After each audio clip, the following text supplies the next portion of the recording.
Hello mga kapatid, magandang araw po at ang pag-ibig at kapayapaan ni Kristo maghari sa puso at damdamin natin. At greetings po sa mga kapatid natin. Sa ibang pananampalataya, si Brad Chunray nagpasa sa atin ito na may sagot ang mga kapatid natin ng mga grupo sa tungkol sa Archdiocesan Shrine of San Nicolas Tolentino Parish. Response din ito sa video natin. Ang mga kapatid natin na ang tawag nila ay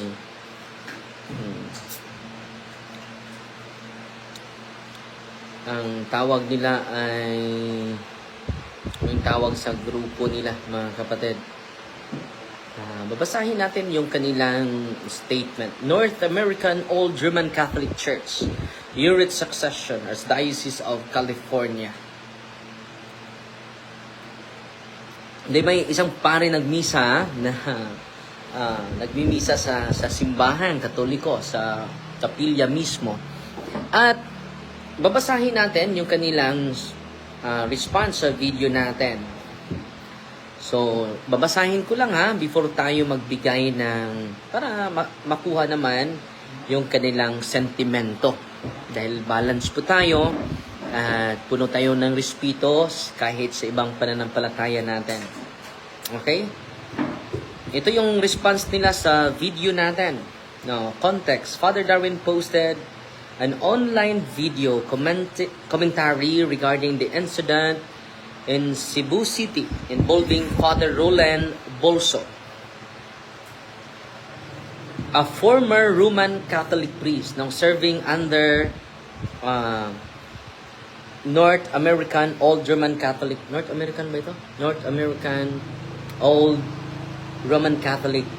Church, who responded to spiritual plea of a community that had been abandoned by their usual shepherds. So, inaabandon na daw itong pumupunta sa kanila. So, basahin natin ng buo. So, ito yung storya nila na inaabandon na daw sa pari sa Archdiocese Shrine of San Nicolas Tolentino. Galing po ito nila hindi po ito sa akin, mga kapatid. So, patuloy tayong magbasa. Peace be with you and to all watching that video. We appreciate Father Darwin still addressing Father Roland as Father and his reminder to the Roman Catholic. Pari naman talaga siya because ang pagkapari kahit lumabas ka man ay patuloy pa rin yung pagkapari mo. Hindi makukuha yan. Hindi mawawala yan. You are priest forever.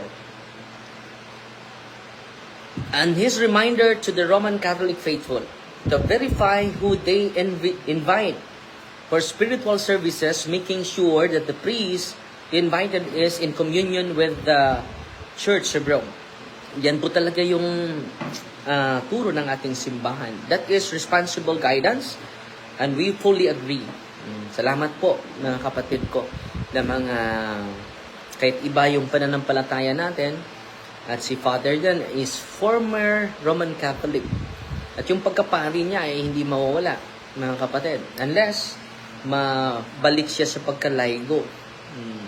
And then mag-apply pa yan ng dispensation sa Santo Papa. However, several statements in this video are factually, canonically, and doctrinally incorrect. So, ating mabasahin patuloy. And we must set the record straight for the sake of truth and the salvation of souls. So, unang pagkakamali. Hindi niya sinabi na lubas na siya. He did not declare he's no longer with the Church of Rome. Truth. Father Roland openly and clearly stated from the very start that he now serves under the North American Old German Church as AOC, no longer under the jurisdiction of the Roman Catholic Church. He even introduced his wife and son who were present at the Mass. The community elders confirmed this was clearly communicated. there was never any attempt to hide his status or situation. Okay. So dito mga kapatid, sinasabihan nila na so ito yung storya sa mga kapatid natin. So sabi niya na napakilala naman siya, no? So yan po ang side po nila. Well, and good kung totoo ito. Kung totoo ito kapatid, alam nyo naman na hindi sila Old Roman Catholic Church na member. Di ba po? Bakit nagpatuloy pa rin kayo ng misa? Meron naman kayong member. Doon kayo magmisa sa mga member ninyo, di ba po? So granting na totoo ito, na nagpakilala si Father Roland, dahil i-verify pa natin, dahil wala tayong communication sa mismong lugar. Okay? Kung totoo po ito, pangalawa, ang unang punto ko, bakit nagmimisa kayo? Hindi naman sila Old Roman. Learn to say no. Learn to say no. Dahil, lumabas na kayo sa simbahan eh. Di na pwede magmisa, wala na siyang faculty. No faculty cannot celebrate. Ito daw pangalawa na pagsisinungaling. Mga presumption po yun. Mga presumption po yun, no? He no longer holds faculty to act as a Roman Catholic priest. But, yan ang punto ko, na hindi na siya magmisa to act as a Roman Catholic priest. No? And then, yung mga pinagmisahan niya is Roman Catholic, yun eh. Yun ang punto, mga kapatid, na mga with due respect sa inyo. So, ang advice ko po, at ang reflection ko po, mag-focus lang kayo sa flock ninyo. Lumabas na kayo sa simbahan eh. Bakit? Magmimisa pa rin kayo sa membro ng simbahang Katolika. Learn to say no. No? Hindi na yan membro sa Old Roman Catholic yung minimisahan ninyo. Diba? So, anong intention nyo? To save soul? Kung to save soul, bakit lumayas kayo sa simbahan? Bakit umalis kayo sa simbahan po? Kung sasabihin mo to save soul, ang ganda pakinggan. Very authentic. Kung consistent kayo to save soul, bakit umalis kayo sa simbahan? Yan ang tanong ko sa inyo. So, totoo naman that he celebrated that Mass as a priest of North American Old Roman Catholic Church, particular Apostolic Church, Sui Juris, with its own lawful structure. He was granted full faculty by his own ordinary bishop within this jurisdiction. Totoo naman. Pero ang tanong, jurisdiction ba ninyo? Hindi nga nyo membro yun eh. Di ba po? Ang sarap pakinggan, saving souls. Ang saving souls, kung consistent kayo, bakit lumayas kayo sa simbahan? Bakit lumabas kayo sa simbahan? Sana nanatili na lang kayo sa simbahan. Canonical principle. Faculties depend on the authority that grants them. So, ang authority nyo sa mga membro ninyo, sa jurisdiction ninyo. Jurisdiction ba ninyo yan? Hindi nga nyo yan membro eh. Di ba po? Sinasagot lang natin. So, ito pong pagsagot ko nilinaw na natin dahil pumapasok na sila sa hindi jurisdiction nila. Hindi nga member ng Old Roman Church. Saan ang jurisdiction nyo dyan? Di ba po? It does not nullify authority lawfully received in another particular church. Therefore, he acted validly and licitly under his own proper jurisdiction. Wala ka rin yung jurisdiction. Catholic po yun eh. Roman Catholic po yun eh. Yan po ang katotohanan. At hindi ko pa alam yung tunay na storya. Nagbabatay lang po ako sa sagot ng mga sa grupo ni Father Roland bulso po. So, doon kayo magmimisa sa membro ninyo. Doon kayo magmimisa sa parokya ninyo. So, patuloy. Di na pwede magmisa. Nasagot na natin ito.